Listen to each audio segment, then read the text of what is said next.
I'm going to start this video by addressing the elephant in the room. Yes, I'm standing up.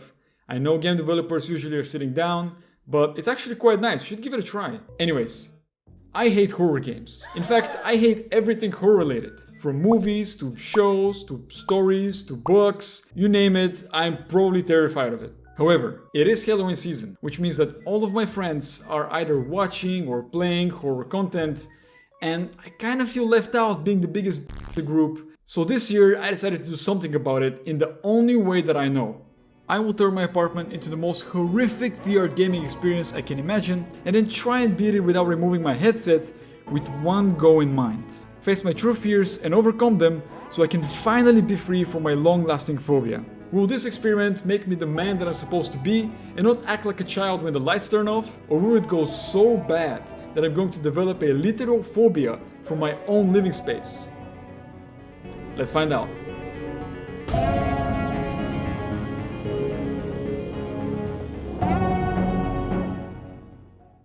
So to start things off, let's make a new Unreal Engine 5 project with the VR template. This template comes with some simple VR game logic, such as grabbing capabilities and this cool spectator camera that can record me from third person. But you know what wasn't provided? A one-on-one replica of my whole apartment. Which, if you think about it, would be very weird, as that would mean that Epic has cameras installed in my whole apartment, tracking my movement of my furniture and the layout of my room. But of course, that isn't the case, so I had to do it all on my own. In order to recreate my room, I started placing few cubes by hand, but quickly realized that this method was very inefficient, as I had to go in and out of VR every 5 seconds to test how accurate their location was. So I decided to try a couple more methods. Method number 1 was to walk around in my room with my headset on, trying to bump into objects, and by doing so, memorize their locations and recreate it in Engine. And for obvious reasons, I decided to not continue with this approach.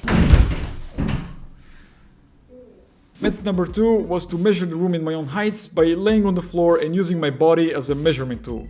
Now, you may ask, why didn't you just use a normal measuring tape instead of dragging yourself across the ground like an idiot? And to that I'll say, it's actually a pretty good point. I don't know why I didn't do that.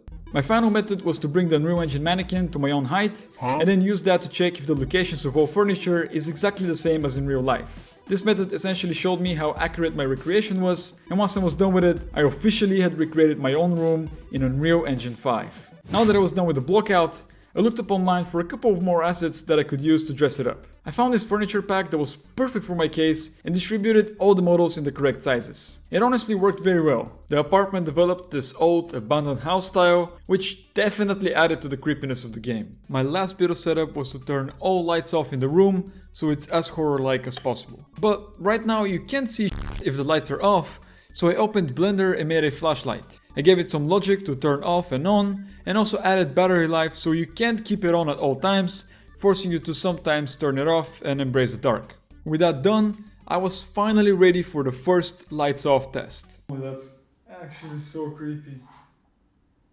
Like, I know I'm in VR, but still. Just not being able to see around is just terrifying. Oh, and my flashlight is dead. Uh-oh. All in all, the first test went great. So now it was time for me to add some gameplay. I really wanted to involve Slenderman into my game, as he is this cultural phenomenon when it comes to horror games, so I made these nodes that will spawn at random locations, and you have to collect them by physically walking around the room and picking them up.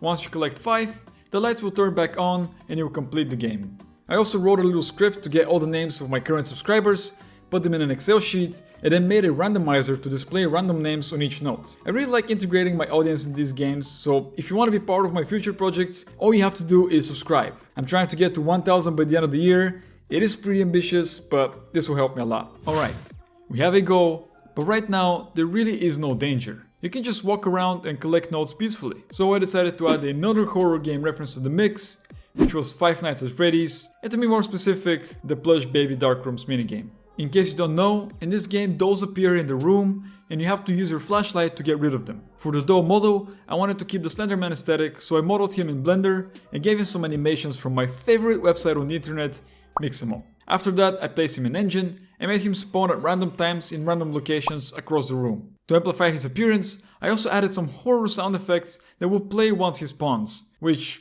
were so scary that even when testing I was getting caught off guard.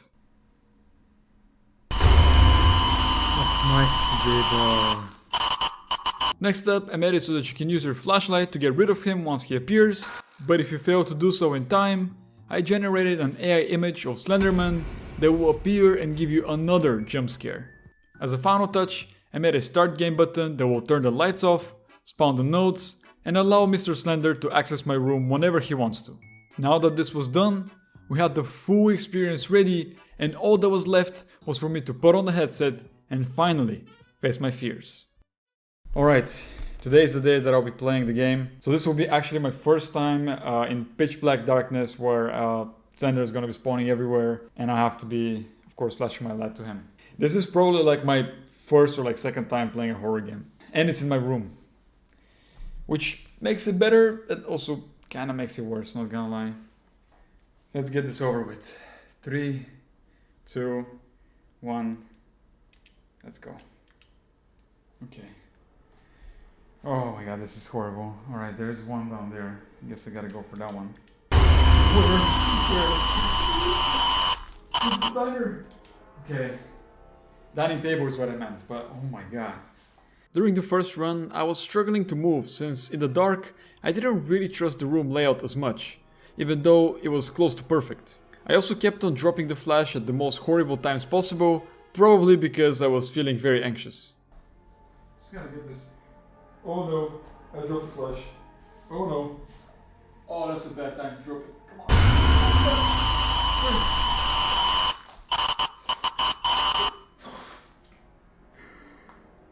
He's spawning so often. No, I dropped it again. After the first couple encounters, I was sort of getting the hang of the mechanics, like how to aim the flash and reposition, leading to me eventually picking up my first node. Yeah, got it. Alright, one layer. He's washing the dishes. He was washing the dishes. Did you guys see him? Maybe I shouldn't have removed him. I'm gonna trust my level design.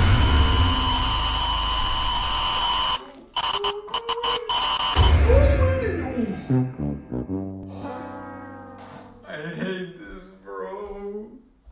Why didn't he go away? Oh, shut up. After my first loss, I took some time to cool down and rethink how to approach the next run. My plan was to be quicker when moving around and to try and memorize all locations of all nodes right as the game starts.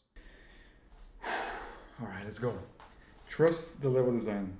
It was honestly going pretty well, as I managed to pick up the first one quickly, but eventually forgot to turn off the flash and lost all my battery exactly when I needed it. Almost. Oh no. No.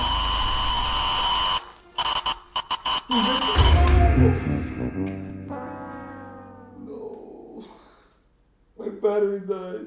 After these losses, I had a really hard time recollecting myself and going back in. I waited for a bit to relax, and with clean head, I started a third run, determined to give it all that I got left in me. Got it. Okay. Okay, couch now. Couch now. Go. Oh, the two there. I know where everyone is. I know where each and every one of them is. There's one down here.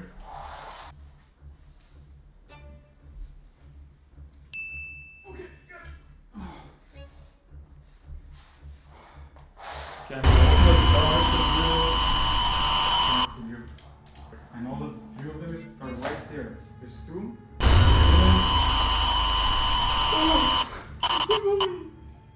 Okay. Is it just these two? Got it. Let's go. Let's go. Oh, it's over.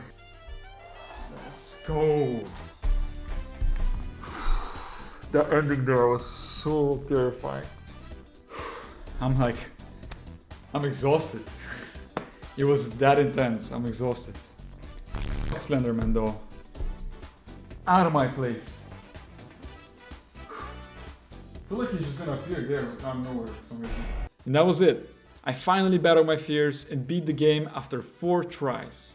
I'm honestly very proud of myself for going through this, as it gave me a different perspective on horror games, as I usually experience them as a player and now I got to experience it as a developer, which definitely helped me battle my fears at least a little bit. If you enjoyed this video, please give it a like, and as always, I don't have an outro.